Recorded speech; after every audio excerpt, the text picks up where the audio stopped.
Welcome to easy concept. पिछले video में जो हमने टॉपिक्स कवर किए थे वो थे टाइप्स ऑफ इक्विलिब्रियम और तीन टाइप की सिस्टम जिनका नाम था आइसोथर्मल सिस्टम, होमोजेनियस सिस्टम और हेटेरोजेनियस सिस्टम। आज जो हम टॉपिक देखने वाले उसका नाम है प्रोसेस। प्रोसेस प्रोसेस यानी इनिशियल सिस्टम। एक इनिशियल सिस्टम है। यहाँ पर जो P है वो रिप्रेजेंट करता है प्रेशर, जो V है वो रिप्रेजेंट करता है वॉल्यूम, T रिप्रेजेंट्स टेम्परेचर और N जो रिप्रेजेंट कर रहा है नंबर ऑफ मोल्स। तो जो P1 से P2 तक यानी कि इनिशियल सिस्टम से फाइनल सिस्टम तक जाने के बीच में जो प्रोसेस हुआ है, जो मैकेनिज्म इस दौरान हुआ है P1 से कन्वर्जन करके P2 तक, या फिर T1 को टेम्परेचर देके टेम्परेचर बढ़ा के T2 तक लाने तक जो बीच में जो प्रोसेस हुआ है या फिर मैकेनिज्म हुआ है, उससे कहा जाता है प्रोसेस। तो प्रोसेस जो है वो है मैकेनिज्म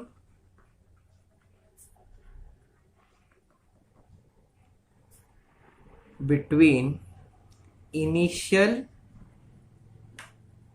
एंड फाइनल सिस्टम। तो इस प्रोसेस के कुछ टाइप्स होते हैं जिनका आप जो फर्स्ट जो हम टाइप देखने वाले हैं उसका नाम है आइसोबारिक प्रोसेस।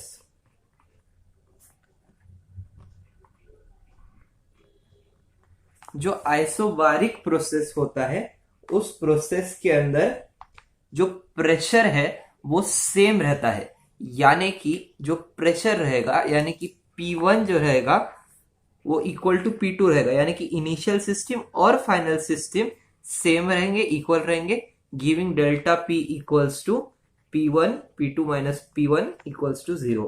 मैंने डेल्टा का मतलब पिछले वीडियो में बता दिया है, तो आप उस वीडियो को चेकआउट करके उसके अंदर देख सकते हैं। तो यहाँ पर जो डेल्टा P होगा उसे कहा जाएगा 0, यानी कि इस प्रोसेस के अंदर जो डेल्टा P है वो 0 रहेगा। इस प्रोसेस के अंदर प्रेशर जो है वो सेम रहेगा, यानी कि द प्रोसेस इन विच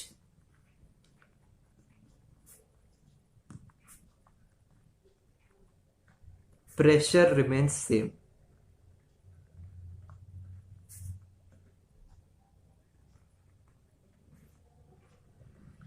अब यहां पर आगे दो तीन और प्रोसेसेस आएंगी, तो उसके अंदर अगर हमें कंफ्यूज नहीं होना है तो, और हमें याद रखना है कि आइसोबारिक प्रोसेस क्या होता है, तो उसके लिए एक सिंपल सी ट्रिक है कि प्रेशर का जो एसआई यूनिट होता है वो होता है बार। तो आप यहाँ पर इस आइसोबारिक सिस्टम के अंदर बार यहाँ पर देख सकते हैं, यानी कि ये है प्रेशर के लिए, ये है प्रेशर का प्रोसेस जिसके अंदर डेल्टा P इक्वल्स टू 0 होगा। तो जो अगला हमारा प्रोसेस है उसे कहा जाएगा आइसोचोरिक सिस्टम, सॉरी आइसोचोरिक प्रोसेस।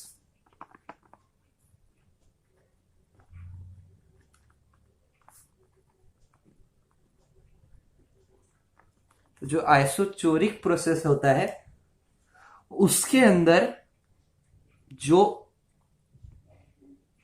वॉल्यूम है वो सेम रहेगा। वॉल्यूम जो है वो सेम रहेगा इनिशियल सिस्टम में भी और फाइनल सिस्टम में भी, यानी कि जब वॉल्यूम V1 था वो वॉल्यूम V2 को इक्वल रहेगा, यानी कि जब प्रोसेस शुरू हुई थी तब भी वो V1 ही था और जब प्रोसेस खत्म होगी तो भी वो V1 ही रहेगा, यानी कि वो सेम रहेंगे, यानी कि डेल्टा V इक्वल्स टू यहाँ पर 0। तो इसकी जो डेफिनेशन है वो सेम एज आइसोबैरिक प्रोसेस है, सिर्फ इसके अंदर प्रेशर की जगह पर आपको लगा देना है वॉल्यूम रिमेन्स सेम। अब इसके बाद में अगली जो सिस्टम रहेगी उसका नाम है आइसोथर्मल सिस्टम प्रोसेस। जो आइसोथर्मल प्रोसेस है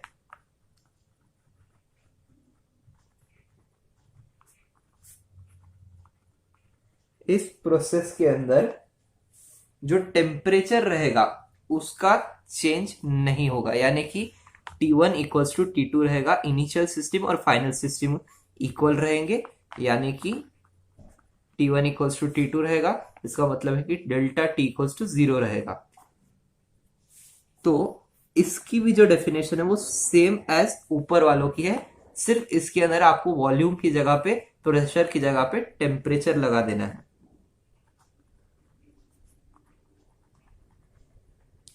इसे भी याद रखने के लिए आप ट्रिक दिमाग में रख सकते हैं कि थर्मल यानी कि ये टेम्परेचर से रिलेटेड हो गया, यानी कि ये टेम्परेचर वाला प्रोसेस है, आइसोथर्मल प्रोसेस है। तो अगला जो हम हमारा प्रोसेस देखने वाले हैं उसका नाम जो है वो है एडियाबैटिक प्रोसेस। बेटिक प्रोसेस। इस प्रोसेस के अंदर जो हीट है वो सेम रहेगा और जो टेम्परेचर है वो चेंज होगा। तो काफी लोगों को हीट और टेम्परेचर सेम लगता है, लेकिन ऐसा नहीं होता है। हीट जो है वो किसी बॉडी की हॉटनेस डिफाइन करती है, यानी कि अगर मैं एक बाउल को हीट अप करता हूं या टेम्परेचर देता हूं यानी कि गर्म करता हूं, तो जो हीट रहेगी वो इसके अंदर की हॉटनेस रहेगी, यानी कि इसके अंदर की गर्मी रहेगी, जो हम काउंट जूल में करते हैं।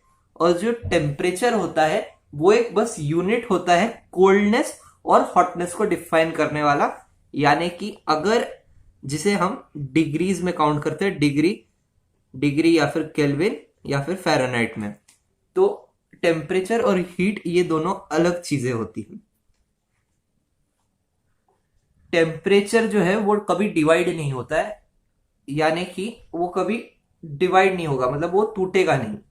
यानी कि टेम्परेचर जो है, अगर आपने एक बॉडी को 25 डिग्री का टेम्परेचर दिया, 25 डिग्री सेल्सियस तक का, और अगर आप उस बॉडी को कट करते हो तो उसका जो पार्ट P1 रहेगा और जो पार्ट P2 रहेगा, उन दोनों के अंदर जो टेम्परेचर रहेगा वो हमेशा 25 डिग्री सेल्सियस ही रहेगा। लेकिन अगर आप हीट लेते हो तो हीट अपने आप को डिवाइड करता है, यानी कि अगर इसके अंदर कोई वाटर है, इस वेसल के अंदर अगर वाटर है और हमने इसे हीटअप किया, तो फिर जो हीट इन द वाटर रहेगा वो जो हीट है वो वेसल के साथ में शेयर होगा, यानी कि इसके अंदर हीट तो उतनी ही रहेगी। अगर इसके अंदर हीट 10 जूल्स है तो इसके अंदर हीट 10 जूल्स ही रहेगी, सिर्फ जो हीट है आधी वाटर और आधी वेसल के रेशियो में डिवाइड हो जाएगी। तो हीट और टेम्परेचर आप समझ लीजिए कि ये दोनों अलग है। तो एडियाबैटिक प्रोसेस एक ऐसी प्रोसेस होती है जिसके अंदर हमेशा हीट रिमेन्स सेम। प्रोसेस के पहले भी, मतलब हीट इनिशियल सिस्टम में भी सेम थी और फाइनल सिस्टम में भी सेम थी, लेकिन जो टेम्परेचर होता है वो फाइनल सिस्टम और इनिशियल सिस्टम में अलग होता है, यानी कि यहाँ पे delta T not equals to 0 होगा, यानी कि ये चेंज होगा। तो ये इस जो प्रोसेस के अंदर है, the process in which the heat remains same, the heat of the body remains same and the temperature of the body changes, उसे कहा जाएगा अडायाबैटिक प्रोसेस। तो अगला जो प्रोसेस हम देखने वाले हैं उसका नाम है साइक्लिक प्रोसेस। इस प्रोसेस के अंदर जो इनिशियल प्रोडक्ट होता है वो फाइनल प्रोडक्ट के इक्वल होता है, यानी कि अगर प्रोडक्ट ए है हमारे पास में, तो अगर हमने पूरी रिएक्शन करी और वापस ए को ही ऑब्टेन किया, यानी कि इसका मतलब है कि वो साइक्लिक प्रोसेस है, यानी कि घूम फिर के आप वहीं पर वापस से स्टार्टिंग पॉइंट पर आ गए।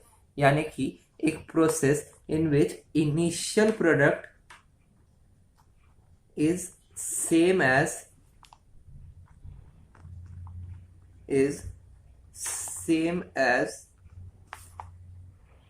Final product. तो अगर हम एक एग्जांपल पकड़ ले कि अगर हम P1 को ऊपर कोई रिएक्शन करते हैं, तो जो प्रेशर है P1 ये घूम फिर के वापस से हमें एंड ऑफ द प्रोसेस वापस से हमें P1 ही मिलेगा। यानी कि इस प्रोसेस के अंदर ये जो प्रोसेस यहाँ पर हुई है, ये प्रोसेस घूम फिर के हमें वापस से P1 ही दे रही है, यानी कि यहाँ पे initial product equals to final product, यानी कि ये एक साइक्लिक प्रोसेस है। तो अगला जो हम प्रोसेस देखने वाले हैं इसका नाम है रिवर्सिबल प्रोसेस।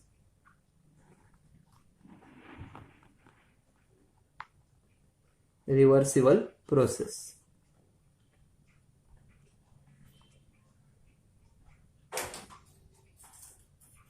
तो ये जो प्रोसेस है, इस प्रोसेस के अंदर फोर्स जो है वो इक्वल एंड अपोजिट होता है, यानी कि जो हम फोर्स लगाएंगे उसके अपोजिट और इक्वल हमें फोर्स मिलेगा। यानी कि जो अगर हमने F लगाया तो हमें इसका इक्वल एंड अपोजिट यानी कि नेगेटिव F फोर्स मिलेगा जो इसके इक्वल रहेगा। तो इसके अंदर आप सबसे पहले देख लीजिए, तो इसके अंदर रहेंगे दो टाइप के फोर्सेस। जो पहले फोर्स का नाम रहेगा वो रहेगा ड्राइविंग फोर्स, यानी कि अगर मैं किसी दरवाजे के ऊपर एक टाइप का फोर्स लगाता हूं, यानी मैंने उस दरवाजे पे फोर्स लगाया, यानी कि वो फोर्स मेरे लिए एक ड्राइविंग फोर्स हुआ।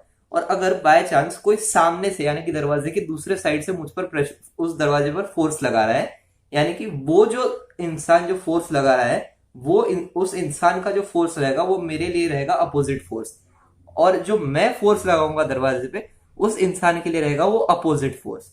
और जो उस इंसान का जो फोर्स रहेगा वो खुद के लिए वो ड्राइविंग फोर्स रहेगा। यानी कि जो ड्राइविंग फोर्स है वो फोर्स जो होता है जो हम खुद लगाते हैं, यानी कि वो सेल्फ फोर्स होता है जो हमने किसी चीज पर लगाया, तो उसे कहा जाएगा ड्राइविंग फोर्स। और उसके अपोजिशन में कोई दूसरा इंसान या फिर कोई दूसरी चीज अगर फोर्स लगाता है तो वो हमारे लिए होगा अपोजिट फोर्स। यानी कि जो ड्राइविंग फोर्स होगा वो मेरे खुद का फोर्स रहेगा, वो मेरे लिए ड्राइविंग फोर्स रहेगा जो मेरा खुद का फोर्स है। और जो अपोजिट फोर्स रहेगा वो किसी दूसरे इंसान का फोर्स रहेगा जो मेरे अपोजिशन में फोर्स लगा रहा है, यानी कि उसका नाम रहेगा अपोजिट फोर्स। तो इस रिवर्सिबल प्रोसेस के कुछ प्रॉपर्टीज है, तो वो प्रॉपर्टीज अब हम स्टडी करेंगे। तो रिवर्सिबल प्रोसेस के अंदर हमेशा driving force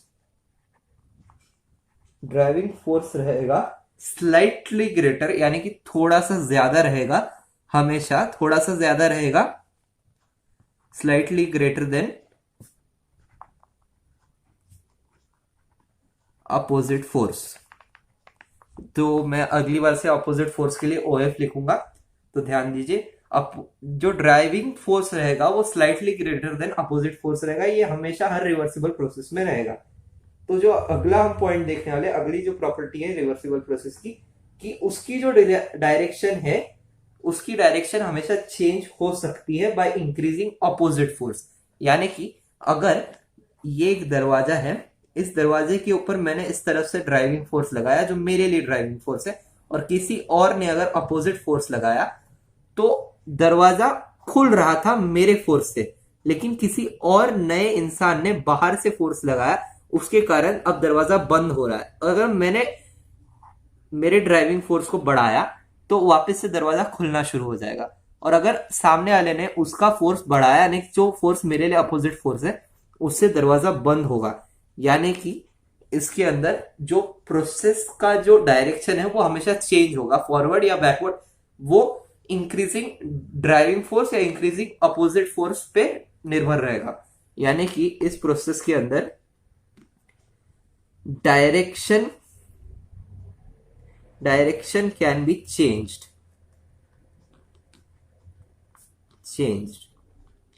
by increasing OF, यानी कि अपोजिट फोर्स। तो अगला जो हम पॉइंट देखने वाले हैं वो होता है कि जो रिवर्सिबल प्रोसेस है वो इन्फिनाइट स्टेप्स या फिर नंबर ऑफ स्टेप्स में कैरिड आउट होगा। यानी कि ये दरवाजा जो है अगर इसके इनिशियल स्टेट पे आ रहा है, यानी कि रिवर्सिबल प्रोसेस में जो फोर्स रहेगा वो इक्वल एंड अपोजिट रहेगा, तो मैं ड्राइविंग फोर्स बढ़ा सकता हूं, मैं ड्राइविंग फोर्स कम कर सकता हूं, सामने वाला जो मेरे अपोजिशन में फोर्स लगा रहा है वो अपोजिट फोर्स कम कर सकता है या ज्यादा कर सकता है। इसका मतलब है कि ये जो प्रोसेस है वो मोर देन वन स्टेप या फिर नंबर ऑफ स्टेप्स या फिर इन्फिनाइट स्टेप्स में कैरिड आउट होगा, carried out in number of steps.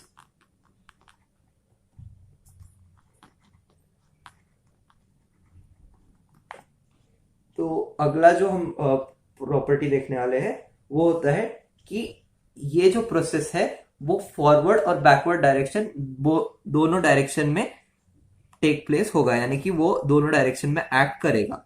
This process will take place in forward and backward direction.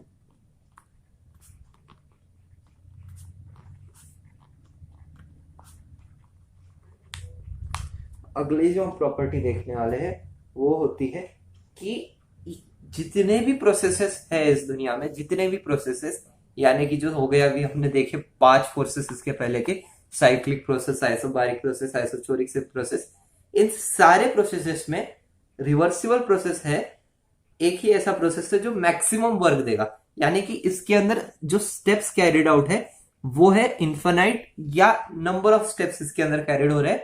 यानी कि इस दरवाजे के एग्जांपल में आप देखिए कि जो वर्क डन होगा वो इसके अंदर मैक्सिमम मिलेगा, यानी कि हमें मैक्सिमम वर्क डन मिलेगा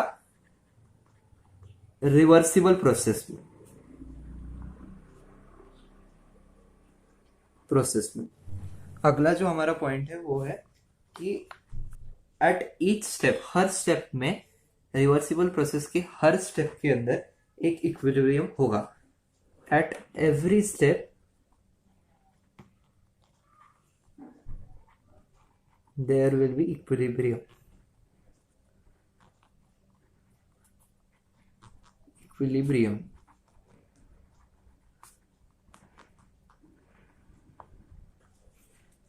हमारा जो अगला पॉइंट है वो है कि ये जो रिवर्सिबल प्रोसेस है ये एक्चुअली पॉसिबल नहीं है, यानी कि ये एक इमेजिनरी प्रोसेस है, ये ऑकर नहीं होती है, नेचुरली ये कभी ऑकर नहीं होती है. इसे कहा जाता है इट इज इमेजिनरी प्रोसेस, ये एक इमेजिनरी प्रोसेस है.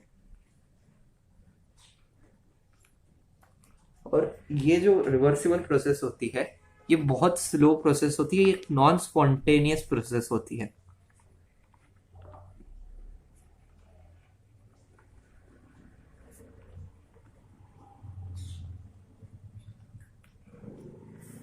ये एक बहुत ही स्लो प्रोसेस होती है. अब हमने जो रिवर्सिबल प्रोसेस है उसके सारे प्रॉपर्टीज पढ़ लिए हैं. तो अगला जो प्रोसेस हम देखने जा रहे हैं उसे कहा जाता है इरिवर्सिबल प्रोसेस. इस प्रोसेस के अंदर जो ड्राइविंग फोर्स होता है वो much greater than opposite force होता है, यानी कि इस प्रोसेस के अंदर जो ड्राइविंग फोर्स होता है वो much greater than opposite force होता है. ठीक है. तो अगला इसकी जो प्रॉपर्टी है कि ये जो प्रोसेस है वो एक डायरेक्शन में ही होगा, यानी कि इसकी जो डायरेक्शन है वो कभी चेंज नहीं की जा सकती बाय इंक्रीजिंग OH, चाहे वो कितना भी बढ़ जाए. तो उसका जो डायरेक्शन है वो हमेशा सेम ही रहेगा. In one direction only this process can be taken. इसकी जो डायरेक्शन है, डायरेक्शन कांट बी चेंज्ड. इसकी जो डायरेक्शन है वो कभी चेंज नहीं कर सकते. इसकी जो डायरेक्शन है वो कभी चेंज नहीं कर सकते. तो इसके बाद का जो पॉइंट है वो है कि ये वन स्टेप में ही कैरिड आउट होती है. इसके अंदर कोई स्टेप्स एक ही स्टेप में कैरिड आउट होगी, ये मतलब कि हमेशा वन स्टेप प्रोसेस है, यानी कि ये वन स्टेप के अंदर ही कैरी होगी.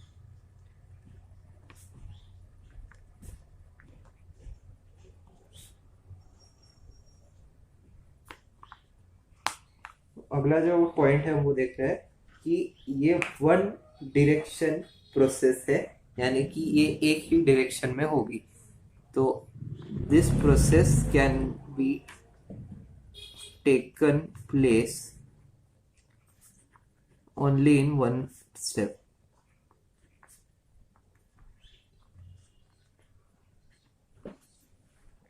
वन स्टेप में ही ये प्रोसेस होगी. तो अगला जो हमारा पॉइंट है वो है कि इस प्रोसेस के अंदर सिर्फ एक ही स्टेप होता है, यानी कि ये प्रोसेस जो है वन स्टेप प्रोसेस ही है, यानी कि इसके अंदर जो वर्क ऑब्टेन्ड होगा वो मैक्सिमम नहीं रहेगा. तो maximum work not obtained.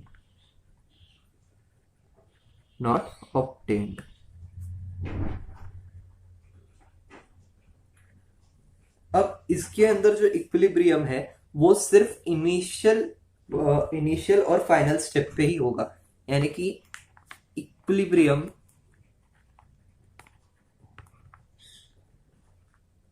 will take place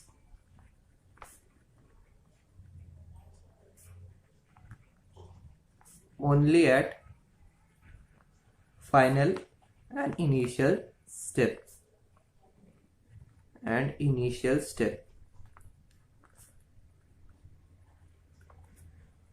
और ये जो प्रोसेस है ये इमेजिनरी नहीं है, ये प्रोसेस होती है। और ये जो भी नेचुरल प्रोसेसेस है, जो भी इस दुनिया में नेचुरली ऑकर होता है, वो एक इरिवर्सिबल प्रोसेस होता है, यानी कि इट इज अ रियल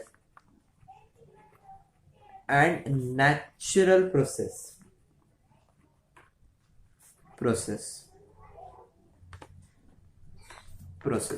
तो हमारे जो इरिवर्सिबल प्रोसेस के जो प्रॉपर्टीज है वो हमने कवर कर लिए हैं, और जो हमारा प्रोसेस का टॉपिक है वो कंप्लीट हो चुका है। तो नीचे जो लाइक का बटन है उसको प्रेस कर दीजिए, सब्सक्राइब कर देना, और जो आपके व्यूज़ है वो कमेंट सेक्शन में टाइप करके हमें बता दीजिए। तो इस वीडियो के लिए बस इतना ही। Thank you.